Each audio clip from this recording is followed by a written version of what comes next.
Hello friends, welcome to my channel. ನೋಡಿರಿ, ಇವತ್ತು ಒಂದು ಬ್ಲೌಸ್ ಅಳತೆ ಕೊಟ್ಬಿಟ್ಟು ಇದು ಪಕ್ಕಾ ಇದೇ ರೀತಿ ಹೊಲಿರಿ ಅಂತ ಹೇಳಿದಾಗ ಯಾವ ರೀತಿ ಕಟ್ ಮಾಡೋದು ಅಂತ ಹೇಳ್ತಾ ಇದ್ದೀನಿ. ಫಸ್ಟು ನಾವು ಬ್ಲೌಸ್ ಕೊಟ್ಟಿರೋದು ಅದು ವಾಶ್ ಮಾಡಿರೋದು ಅಲ್ಲ ಅಂತ ಒಂದು ಸಲ ನೋಡ್ಕೋಬೇಕು, ಹೊಸದು ಹಳೇದು ಅಂತಂದು. ಈಗ ನೀಟಾಗಿ ಬ್ಲೌಸ್ ಅನ್ನೋದು ನಾವು ನೀಟಾಗಿ ಮಾಡ್ಕೋಬೇಕು, ಸ್ವಲ್ಪ ಸುಕ್ಕಿಲ್ದಂಗೆ ನೀಟಾಗಿ ಮಾಡ್ಕೋಬೇಕು. ಈ ರೀತಿ ಮಾಡ್ಕೊಂಡು ನಾವು ಚೆಸ್ಟ್ ಅಳತೆ ನೋಡ್ಕೋಬೇಕು. ನೋಡಿರಿ, ಈ ಬ್ಲೌಸ್ಗೆ ಬಂದುಬಿಟ್ಟು 17 ಬಂದಿದೆ. 17 ಬಂದುಬಿಟ್ರೆ ಹಾಫ್ ಅದರಲ್ಲಿ 8.5 ಬರುತ್ತೆ. ಆ 8.5 ಅನ್ನೋದನ್ನು ನಾವು ಮಾರ್ಕ್ ಮಾಡ್ಕೋಬೇಕು. ಮತ್ತು ಶೋಲ್ಡ್ರದು 7.5 ಬಂದೈತೆ. 7.5 ಅನ್ನೋದು ಮಾರ್ಕ್ ಮಾಡ್ಕೋಬೇಕು. ಈಗ ನಾವು ಬ್ಯಾಕ್ ಪಾರ್ಟ್ ಇಟ್ಕೊಬಿಟ್ಟು ಮಧ್ಯದಲ್ಲಿ ಇಟ್ಕೋಬೇಕು. ಟಕ್ಸ್ ಹಾಕಿರ್ತೀವಲ್ಲ, ಅಲ್ಲಿಂದ ಭುಜದ ಅಳತೆ ಎಷ್ಟರವರೆಗೂ ಬಂದಿದೆ ಅಷ್ಟು ಇಟ್ಕೊಂಡ್ಬಿಟ್ಟು ಮೇಲ್ಗಡೆ ಒಂದು 1/2 ಇಂಚ್ ಇಲ್ಲಾಂದರೆ 1/4 ಇಂಚ್ ಅಷ್ಟು ನಾವು ಖರ್ಚಿಗೆ ಎಷ್ಟು ಇಡ್ತೀವೋ ಅಷ್ಟು ಮೇಲೆ ಮಾರ್ಕ್ ಮಾಡ್ಕೋಬೇಕು. ಮತ್ತು ಚೆಸ್ಟ್ ಡೀಪ್ ಕೂಡ ಅಷ್ಟೇ. ಡೀಪ್ ಕೂಡ ಅವ್ರದ್ದು ಎಷ್ಟೈತೆ ಬ್ಲೌಸಲ್ಲೇ ಆಫ್ ಮಡಚಿಬಿಟ್ಟು ಅದನ್ನು ಮಾರ್ಕ್ ಮಾಡ್ಕೋಬೇಕು. ಸ್ಟ್ರೈಟಾಗಿ ನಾವು 14 ಇಂಚ್ ಅನ್ನೋದು ಉದ್ದ ಬಂದೈತೆ. ಅದೇ ಉದ್ದ ಆ ಕಡೆ ನಾವು ಸ್ಟ್ರೈಟಾಗಿ 14 ಅನ್ನೋದು ಇಟ್ಕೊಂಡು ಸ್ಟ್ರೈಟಾಗಿ ಒಂದು ಲೈನ್ ಹಾಕ್ಕೋಬೇಕು. ಈಗ ನೋಡಿರಿ, ಈಗ ಲೈನ್ ಹಾಕ್ಕೊಳ್ತಾ ಇದ್ದೀನಿ. ಈ ರೀತಿ ಲೈನ್ ಹಾಕ್ಕೊಂಡ್ಬಿಟ್ಟು ನಮಗೆ ಚೆಸ್ಟ್ ಉದ್ದ ಎಷ್ಟು ಬಂದಿದೆ ಅಂತ ಅಂದರೆ 17 ಬಂದಿದೆ. 17 ಅಂದರೆ ಅದರಲ್ಲೇ ಅರ್ಧ ಅಂದರೆ ಒಂದು ಪಾರ್ಟದು ತಗೊಬೇಕು. 8.5 ಐತೆ. 8.5ಗೆ ಮಾರ್ಕ್ ಮಾಡ್ಕೊತಿದ್ದೀನಿ. 8.5 ಅನ್ನೋದು ನಾವು ಬಾಡಿಗೆ ಸ್ಟಿಚ್ ಮಾಡ್ಕೊಳೋದು. ಆ ಕಡೆ 1.5 ಇಂಚ್ ಅಷ್ಟು ಕಟ್ಟಿಂಗ್ ಲೈನ್ ಅದು. ಇಲ್ಲಿ 8.5 ಅನ್ನೋದು ಬಂದುಬಿಟ್ಟು ನಮಗೆ ಫಿಟ್ಟಿಂಗ್ ಲೈನ್ ಬರ್ತದೆ. ಅಲ್ಲಿ ಸ್ಟಿಚ್ ಮಾಡ್ಕೊಳ್ಳೋ ಸ್ಟಿಚ್ ಲೈನು ಅದು ಬಂದುಬಿಟ್ಟು ಕಟ್ಟಿಂಗ್ ಲೈನು. ಆ ಥರ ನಾವು ಮಾಡ್ಕೋಬೇಕು. ನೋಡಿ, ಸ್ಟ್ರೈಟಾಗಿ ನಾವು ಎಷ್ಟು ಇಟ್ಕೊಂಡಿದ್ದೀವೋ ಅಷ್ಟು ಸ್ಟ್ರೈಟಾಗಿ ಒಂದು ಲೈನ್ ಹಾಕ್ಕೋಬೇಕು. ಇವಾಗ ಈ ಬ್ಲೌಸ್ಗೆ 5 ಇಂಚ್ ಅನ್ನೋದು ನಾನು ಶೋಲ್ಡ್ರ್ ತಗೊತಾಯಿದ್ದೀನಿ. ನಾವು ಡೀಪ್ ಕೂಡ ನೋಡ್ಕೋಬೇಕು. ಒಂದು ಸಲ ಡೀಪ್ ಜಾಸ್ತಿ ಇದ್ದರೆ ಶೋಲ್ಡ್ರ್ ಅನ್ನೋದು ಕಮ್ಮಿ ಮಾಡ್ತಾ ಬರಬೇಕು. ಇದು ನಾರ್ಮಲಾಗಿ 9 ಇಂಚ್ ಇದೆ, ಅದರಿಂದ 5 ಇಂಚ್ ಇಡ್ತಾಯಿದ್ದೀನಿ. ಡೀಪ್ ಕೂಡ 2 ಇಂಚು ಸ್ವಲ್ಪ ಕಮ್ಮಿ ಬರುತ್ತೆ, ಅಂದರೆ ಅರ್ಥ ಇರುತ್ತೆ ಅಂತಂದು 3 ಇಂಚ್ ಇಡ್ತಾಯಿದ್ದೀನಿ. ಮತ್ತು ನಾವು ಶೋಲ್ಡ್ರಿಂದ ನಾವು ಹ್ಯಾಂಡ್ ರೌಂಡ್ವರೆಗೂ ನೀಟಾಗಿ 5.5 ಇಂಚ್ ಅನ್ನೋದು ತಗೊಬೇಕು. ಆ ಕಡೆ ಕೂಡ 5.5 ಇಂಚ್ ತಗೊಂಡ್ಬಿಟ್ಟು ನೀಟಾಗಿ ಲೈನ್ ಹಾಕ್ಕೊಳ್ಳೋದು. ಲೈನ್ ಹಾಕ್ಕೊಂಡ್ಬಿಟ್ಟು ಸ್ಟ್ರೈಟಾಗಿ ಒಂದು ಲೈನ್ ಹಾಕ್ಕೊಂಡು ತಿರ್ಗಾ ಈ ಕಡೆ ಕೂಡ ಬೇಗ ಲೈನ್ ಹಾಕ್ಕೊಳ್ಬೇಕು. ನೋಡಿ, 3 ಇಂಚಿಗೆ ಲೈನ್ ಹಾಕ್ಕೊತಾ ಇದ್ದೀನಿ. ಶೋಲ್ಡ್ರು ಕೂಡ ಕರೆಕ್ಟಾಗಿ ನಾವು ಲೈನ್ ಅನ್ನೋದು ನೀಟಾಗಿ ಹಾಕ್ಕೋಬೇಕು. ಕರ್ವ್ ಸ್ಕೇಲ್ ತಗೊಂಡ್ಬಿಟ್ಟು ರೌಂಡಾಗಿ ಕರ್ವ್ ಹಾಕ್ಕೋಬೇಕು. ಆಮೇಲೆ ನೋಡ್ಕೊಳ್ರಿ, ನೀಟಾಗಿ ನಮಗೆ ಎಷ್ಟು 7.5 ಇಂಚ್ ಬಂದಿತ್ತಲ್ಲ, ಅದು ಕಂಕಳ ಸುತ್ತಳತೆ 7.5 ಐತೆ. ನೀಟಾಗಿ 7.5 ಹಾಕ್ಕೋಬೇಕು. ಮತ್ತು ಕೆಳಗಡೆ ಕೂಡ ಸೊಂಟದ ಸುತ್ತಳತೆ ನಮಗೆ 28 ಬಂದಿದೆ. 28ಅಲ್ಲಿ 1ನೇ ಭಾಗ 7.5 ಬರುತ್ತೆ. ಅದಕ್ಕೆ 1 ಇಂಚ್ ಅನ್ನೋದು ಸೇರಿಸ್ಕೊಂಡ್ಬಿಟ್ಟು 8.5ನೇ ಬರುತ್ತೆ ಅದಕ್ಕೆ. ಅದರಿಂದ ಆ ಕಡೆ 1/4 ಇಂಚ್, ಈ ಕಡೆ 1/4 ಇಂಚ್ ಅಷ್ಟು ಹಾಕ್ಕೊಂಡ್ಬಿಟ್ರೆ ನಮಗೆ ಅದೇ ಟಕ್ ಅನ್ನೋದು ಅಲ್ಲಿಗೆ ಬರುತ್ತೆ. ಇವಾಗ ನೋಡಿರಿ, ಮತ್ತೆ ನೀಟಾಗಿ ಲೈನ್ ಹಾಕ್ಕೊಂಡ್ಬಿಟ್ಟು ಕಟ್ ಮಾಡ್ಕೊಳೋದು. ಫಸ್ಟ್ ಟೈಮ್ ನೋಡ್ತಾ ಇದ್ದರೆ ಒಂದು ಲೈಕ್ ಕೊಡಿರಿ, ಹಾಗೆ ಸಬ್ಸ್ಕ್ರೈಬ್ ಮಾಡ್ಕೊಂಡು ನೋಡಿರಿ. ಈಗ ನೋಡಿರಿ, ಇದು ಪಕ್ಕ ನಮಗೆ ಕರೆಕ್ಟಾಗಿ ಬ್ಲೌಸ್ ಇದು ಹೆಂಗೈತೆ ಹಂಗೆ ಹೊಲಿರಿ ಅಂತಂದು ಕೆಲವ್ರು ಹೇಳ್ತಾರಲ್ಲ, ಅವ್ರಿಗೆ ಅಸಲು ಏನೋ ನಮಗೆ ಚೆನ್ನಾಗೇ ಇರುತ್ತೆ ನೀಟಾಗಿ ಹೊಲಿಯೋದಕ್ಕೆ.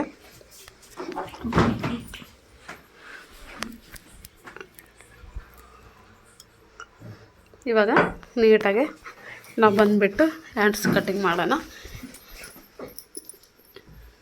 ಹ್ಯಾಂಡ್ಸ್ ಕಟ್ಟಿಂಗು ಮಾಡೋ ಸಾರಿ ನಾವು ಒಂದು ಫೋಲ್ಡ್ ಇರುತ್ತಲ್ಲ, ಅದನ್ನು 4 ಫೋಲ್ಡ್ ಬರೋ ಥರ, ಅಂದರೆ 2 ಹ್ಯಾಂಡ್ಸಿಗೆ ಬರೋ ಥರ ಕಟ್ ಮಾಡ್ಕೋಬೇಕಲ್ಲ, ಅದಕ್ಕೆ 4 ಫೋಲ್ಡ್ ಮಾಡಿದ್ದೀನಿ. ನೋಡಿರಿ, ಬ್ಲೌಸಲ್ಲಿ ನಮಗೆ ಬ್ಲೌಸ್ ಇದು ಕರೆಕ್ಟಾಗಿದೆ ಅಂತ ಹೇಳ್ತಾರಲ್ಲ, ಅವ್ರಿಗೆ ಅದು ಎಷ್ಟಿದೆಯೋ ಹ್ಯಾಂಡ್ ಡೌನ್ ಅನ್ನೋದು ಅಷ್ಟೇ ಇಟ್ಕೋಬೇಕು. ಮತ್ತು ಹ್ಯಾಂಡು ಉದ್ದ ಬಂದುಬಿಟ್ಟು 5.5 ಇದೆ ಹೈಟು.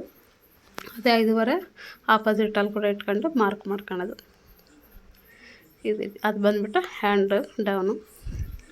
ಇವಾಗ ನಮಗೇನು 7.5 ನಾವು ಹ್ಯಾಂಡ್ ಡೌನ್ ನೋಡ್ಕೊಂಡಿವಲ್ಲ, ಅಲ್ಲಿ ಮಾರ್ಕ್ ಮಾಡ್ಕೊಬಿಟ್ಟು ಹ್ಯಾಂಡ್ ರೌಂಡಿಗೆ ಅದನ್ನು ಸೇರಿಸ್ಕೋಬೇಕು. ಸ್ಕೇಲಲ್ಲಿ 1.5 ಇಂಚ್ ಅನ್ನೋದು ಅದು ಎಕ್ಸ್ಟ್ರಾ ಕಟಿಂಗ್ ಎಕ್ಸ್ಟ್ರಾ ಹೊಲಿಗೆಗೋಸ್ಕರ. ಇವಾಗ ನೋಡಿ ಟೇಪ್ ಕರೆಕ್ಟಾಗಿ ಹಾಫ್ ಇಂಚ್ ಅನ್ನೋದು ನಾವು ಮಡಿಸ್ಬಿಟ್ಟು ಎಲ್ ಶೇಪ್ ಬರೋ ಥರ ಮಾಡ್ಕೋಬೇಕು. ಆ ಎಲ್ ಶೇಪ್ ಹತ್ರ ನಾನು ಕರ್ವ್ ಹತ್ರ 1.5 ಅಷ್ಟು ತಗೊಂಡಿದ್ದೀನಿ, 1.25 ಅಷ್ಟು ತಗೊಂಡಿದ್ದೀನಿ. ಇವಾಗ ಬಂದುಬಿಟ್ಟು ಕರ್ವ್ ಸ್ಕೇಲ್ ತಗೊಂಡು ಅಲ್ಲಿ ಪಾಯಿಂಟ್ ಏನು ಮಾಡಿರ್ತೀವೋ ಅಲ್ಲಿಗೆ ಹಾಕ್ಕೋಬೇಕು. ಶೋಲ್ಡರಿಂದ ನಮ್ಮ ಕಡೆ ಶೋಲ್ಡ್ರ್ ಇರುತ್ತಲ್ಲ ಅಲ್ಲಿ 1 ಇಂಚ್ ಮಾಡ್ಕೋಬೇಕು. ಆ್ಯಂಡ್ ಅವನ ಹತ್ರ ಕೂಡ ಒಂದು ಇಂಚಿಗೆ ಮಾರ್ಕ್ ಮಾಡ್ಕೋಬೇಕು. ಅದೇನಪ್ಪ ಅಂದರೆ ನಮಗೆ ಫ್ರಂಟಲ್ಲಿ ಕರ್ವ್ಸ್ ತೆಗಿಬೇಕಲ್ಲ, ಅದಕ್ಕೋಸ್ಕರ ಫ್ರಂಟ್ ಬರೋದಕ್ಕೆ ಚೆನ್ನಾಗಿ ಬರುತ್ತೆ, ಅಂದರೆ ಸುಕ್ಕಲು ಬರೋದಿಲ್ಲ ಫ್ರಂಟಲ್ಲಿ. ಈ ರೀತಿ ಮಾರ್ಕ್ ಮಾಡ್ಕೊಬಿಟ್ಟು ನೀಟಾಗಿ ಕಟ್ ಮಾಡ್ಕೊಳ್ಳೋ ಸರಿ ಏನಂದರೆ ನಮಗೆ ಲೈನ್ ಕಾಣೋ ಥರ ಕಟ್ ಮಾಡ್ಕೊಳ್ರಿ, ಲೈನ್ ಮೇಲೆ ಕಟ್ ಮಾಡ್ಕೋಬಾರ್ದು ಈ ರೀತಿ. ಆದರೆ ಒಲೆ ಸಾರಿ ನಮ್ಗೆ ಹೆಚ್ಚು ಕಮ್ಮಿ ಆಗೋದು ಅಲ್ಲೇ ಬರುತ್ತೆ. ಅದು ಹ್ಯಾಂಡ್ ಕರ್ವು ನಾನು ಫ್ರಂಟಲ್ಲಿ ಒಲೆಯ ಸಾರಿ ತಗೊತೀನಿ. ಈಗ ಫ್ರಂಟ್ ಪಾರ್ಟ್ಗೋಸ್ಕರ ನಾವು ಬ್ಯಾಕ್ ಪಾರ್ಟೇ ತಗೋಬೇಕು. ಬ್ಯಾಕ್ ಪಾರ್ಟ್ ತಗೊಂಡ್ಬಿಟ್ಟು ಅದೆಲ್ಲ ನೀಟಾಗಿ ಕಟ್ ಮಾಡ್ಕೊತಾ ಇದ್ದೀನಿ, ಅದು ಎಕ್ಸ್ಟ್ರಾ ಕ್ಲಾತ್ ಇದ್ದಿದ್ದು.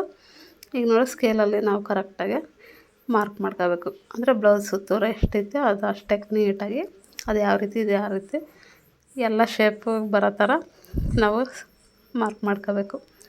ಮತ್ತು ನಾನು ಆ ಕಡೆ ಸೊಂಟದ ಕಡೆ ಎಕ್ಸ್ಟ್ರಾ ಹಾಫ್ ಇಂಚನ್ನು ತಗೊತಾ ಇದ್ದೀನಿ. ನೋಡಿ ಆ ರೀತಿ ಕರ್ವ್ ಕೂಡ ನಮಗೆ ಹ್ಯಾಂಡು ಫ್ರಂಟ್ ಪಾರ್ಟ್ಗೆ ನಾವು ಒಳಗಡೆ ಒಂದು ಹಾಫ್ ಇಂಚ್ ಅನ್ನೋದು ಒಳಗಡೆ ತಗೊಬೇಕಲ್ಲ, ಅದಕ್ಕೋಸ್ಕರ ಅಲ್ಲಿ ಮಾರ್ಕ್ ಮಾಡ್ತಾಯಿದ್ದೀನಿ. ನೋಡಿರಿ 5.5 ಇಂಚು ಹಾಫ್ ಇಂಚ್ ಅನ್ನೋದು ಒಳಗಡೆ ಆ ರೀತಿ ಕರ್ವ್ ತಗೋಬೇಕು. ಆವಾಗ ಫ್ರಂಟಲ್ಲಿ ಸುಕ್ಕಲು ಬರ್ದಿದ್ದಂಗೆ ಇರುತ್ತೆ. ಫ್ರಂಟ್ ಡೀಪ್ ಬಂದುಬಿಟ್ಟು 6.5 ಇಡ್ತಾಯಿದ್ದೀನಿ. ಮತ್ತು ಖರ್ಚಿಗೋಸ್ಕರ ನಾನು ಹಾಫ್ ಇಂಚ್ ಇಡ್ತಾಯಿದ್ದೀನಿ. ಇವಾಗ ಬ್ಲೌಸ್ ತಗೊಬೇಕು. ಬ್ಲೌಸ್ ತಗೊಂಬಿಟ್ಟು ನಮಗೆ ಚೆಸ್ಟ್ ಪಾರ್ಟ್ ಮಾಡ್ಕೋಬೇಕಲ್ಲ, ಅದಕ್ಕೋಸ್ಕರ ಫ್ರಂಟ್ ಪಾರ್ಟೇ ತಗೊಬೇಕು. ನೋಡಿ ಉಕ್ಸ್ ಪಟ್ಟಿ ಹತ್ರ ಅಲ್ಲೊಂದು ನಾವು ಪಟ್ಟಿ ಹಾಕಿರ್ತೀವಲ್ಲ, ಅಲ್ಲಿಂದ ನಾನು 1.5 ಇಂಚಷ್ಟು ಅದು ಉಕ್ಸ್ ಎಷ್ಟೈತೋ ಅಷ್ಟು ಇಟ್ಕೊತಾ ಇದ್ದೀನಿ. ಮತ್ತು ಫ್ರಂಟಲ್ಲಿ ನಾವು ಬ್ಲೌಸಲ್ಲಿ ಎಷ್ಟೈತೋ ಕ್ರಾಸ್ ಬ್ಲೌಸ್ ಆದರೆ ನಾವು ಇಗ್ಬಾರ್ದು, ಅದನ್ನು ನೀಟಾಗಿ ಇಟ್ಕೋಬೇಕು.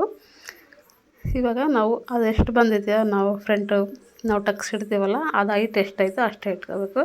ತಿರ್ಗಾ ಅದ್ರದ್ದು ಎಷ್ಟು ಗ್ಯಾಪ್ ಕೊಟ್ಟಿದ್ದಾರೋ ಅಷ್ಟೇ ಅಂತ ಅನ್ನೋದು ನಾವು ಡಾಟ್ಸ್ಗೋಸ್ಕರ ತಗೋಬೇಕು. ಅಂದರೆ ಈ ಬ್ಲೌಸ್ಗೆ ನಾನು ಈ ಕಡೆಯಿಂದ 2.5 ಇಂಚ್ ಅಷ್ಟು ಇಟ್ಕೊಂಡಿದ್ದೀನಿ, ತಿರ್ಗಾ ಆ ಕಡೆ 1 ಇಂಚ್ ಅನ್ನೋದು ಇಟ್ಕೊಂಡಿದ್ದೀನಿ. ಇವಾಗ ಸೆಕೆಂಡ್ ಕಟ್ಸ್ ಬಂದುಬಿಟ್ಟು ಆ ಪಾರ್ಟ್ ಫಸ್ಟ್ ಮಾಡಿರ್ತೀವಲ್ಲ ಅಲ್ಲಿಂದನೇ ಇಟ್ಕೊಳ್ಬೇಕು. ಇವಾಗ ನಾನು ಆ ಕಡೆ ಸೊಂಟದ ಕಡೆ ಬೆಲ್ಟ್ ಪಟ್ಟಿ ಬರುತ್ತಲ್ಲ ಅದಕ್ಕೆ 2.5 ಬರೋ ಥರನೇ ನಾನು ಕಟ್ ಮಾಡ್ಕೊತಾ ಇದ್ದೀನಿ, ಅಷ್ಟೇ ಇಟ್ಕೊತಾ ಇದ್ದೀನಿ. ನೋಡಿ ಫ್ರಂಟಲ್ಲಿ 3 ಇಂಚ್ ತಗೊತಾ ಇದ್ದೀನಿ, ಸ್ವಲ್ಪ ಹಾಫ್ ಇಂಚ್ ಎಕ್ಸ್ಟ್ರಾ. ಆವಾಗ ರೌಂಡ್ ಅನ್ನೋದು ನಮಗೆ ಚೆನ್ನಾಗಿ ಬರುತ್ತೆ ಮುಂದ್ಗಡೆ. ಇವಾಗ ನೆಕ್ಸ್ಟ್ ನಾವು ಕಟ್ ಮಾಡ್ಕೊಳೋದು. ಫ್ರಂಟ್ ಪಾರ್ಟಲ್ಲಿ ಇನ್ನೊಂದು ಸಲ ನೀಟಾಗಿ ಹೇಳ್ತಾ ಇದ್ದೀನಿ, ಅದು ಸ್ವಲ್ಪ ನೀಟಾಗಿ ನಾನು ಫಿನಿಶಿಂಗ್ ಕೊಟ್ಟಿಲ್ಲ, ಅದನ್ನು ಇನ್ನೊಂದು ವೀಡಿಯೋದಲ್ಲಿ ಬರೀ ಫ್ರಂಟ್ ಪಾರ್ಟ್ ಬಗ್ಗೆ ಹೇಳ್ತಾ ಇದ್ದೀನಿ. ಇವಾಗ ಬೆಲ್ಟ್ ಪಟ್ಟಿ ನಾನೇನು ಸೊಂಟದ ಕಡೆ 2.5 ತಗೊಂಡಿದ್ದೀನೋ ಅಷ್ಟೇ ತಗೊಳ್ಬೇಕು. ಉದ್ದ ಬಂದುಬಿಟ್ಟು 11.5. ಮತ್ತು ಬ್ಲೌಸಲ್ಲಿ ಉಕ್ಸ್ ಕಡೆ ಬರುತ್ತಲ್ಲ ಅದು ಒಂದು ಸಲ ನೋಡ್ಕೋಬೇಕು. ನೋಡಿ 2.5 ಇಂಚ್ ಬಂದಿದೆ. ಆ ಕಡೆ ಮೇಲ್ಗಡೆ ಹಾಫ್ ಇಂಚು ಖರ್ಚಿಗೋಸ್ಕರ ಹಾಫ್ ಇಂಚ್ ಅಂದರೆ 3.5 ತಗೊಂಡಿದ್ದೀನಿ. 3.5 ತಗೊಂಡ್ಬಿಟ್ಟು ಕಟ್ ಮಾಡ್ಕೊಳೋದು. ಇದನ್ನು ಇನ್ನೊಂದು ಪಾರ್ಟಾಗಿ ತಗೊಳೋದು. ಇದು ಲೈನಿಂಗು, ಅದರಿಂದ ಒಂದೇ ಪಾರ್ಟ್ ತಗೊಂಡಿದ್ದೀನಿ. ಇಷ್ಟ ಆದರೆ ಲೈಕ್ ಮಾಡಿರಿ, ಹಾಗೆ ಒಂದು ಸಲ ಸಬ್ಸ್ಕ್ರೈಬ್ ಮಾಡ್ಕೊಳ್ಳಿ. Thank you friends, full video ನೋಡಿದ್ದಕ್ಕೆ. ನೋಡಿ 2.5 ಇಂಚ್ ಆ ಥರ ಮಾರ್ಕ್ ಮಾಡಿ ಸ್ವಲ್ಪ ಕರ್ವ್ ಕೊಡ್ತಾಯಿದ್ದೀನಿ ಶೇಪ್ ಬೆಲ್ಟ್ಗೆ. ಇಷ್ಟೇ ಫಿನಿಶ್ ಕಟಿಂಗ್ ಮಾಡೋದು. Okay friends, thank you, bye.